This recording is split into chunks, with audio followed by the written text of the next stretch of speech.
Hey folks, I've had a lot of questions about how we're machining these face shields, and so I wanted to go over just quickly how we're doing it.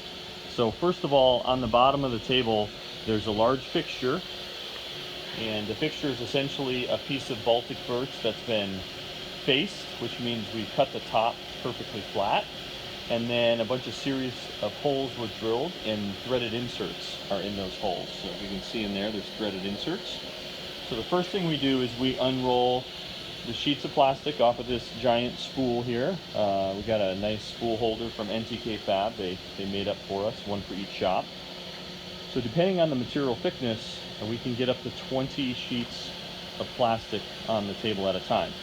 Like in this case right here, I'm running 20 sheets of 20 mil PET plastic. So all the sheets get put on the table and cut. And then the first thing we do is we attach these fixture plates on top. These fixture plates are cut to allow access for the bits to come down and cut the plastic for the first operation. So the first operation, we come in and we cut the tabs and the slots all the way down through each face shield or headband. Now the same fixture plate will work for the headband machining as well. That's why there's all those slots going down. So for the face shields, we're just using like this one, etc., etc.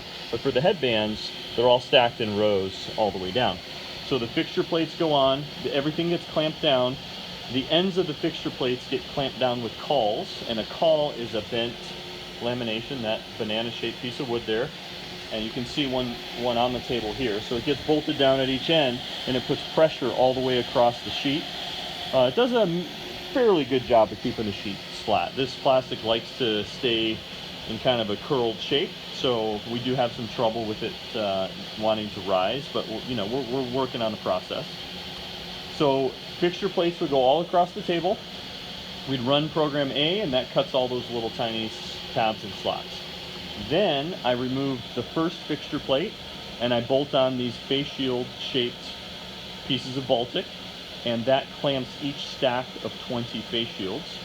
And once that's on, now I can go and remove the other two fixture plates because this will hold the material in place here. And then I can bolt the rest of the face shield clamps on the table. And then we come in with our second program and we cut the profile, the outer perimeter of the face shield all the way down, and then we're done. Then we unbolt everything, we bring it over to the other setup over here. I'll show you. So here are stacks of face shields as they come off the machine. So they're actually relatively clean, but they are dusty. They're clean as far as the cuts are clean on the edge, but there's a lot of dust. So we blow them off with an air compressor, and then we hit the edges with a Scotch-Brite pad to remove any burrs. Let me walk around here for a second. So over here is where we are blowing them off, and then we hit them with a torch, little propane torch here. And just real quickly, we hit them with a torch, and that will get rid of any fuzz that remains. Let's see if we can zoom in here. So some of that will come out with the air compressor, but whatever remains will come out with the flame. And this stuff's very finicky, so the flame can't be on there for more than, a few tenths of a second, or you'll just toast the plastic. Then it goes into a bin, and then it goes next door to our clean room, and that's where they clean everything and assemble and pack.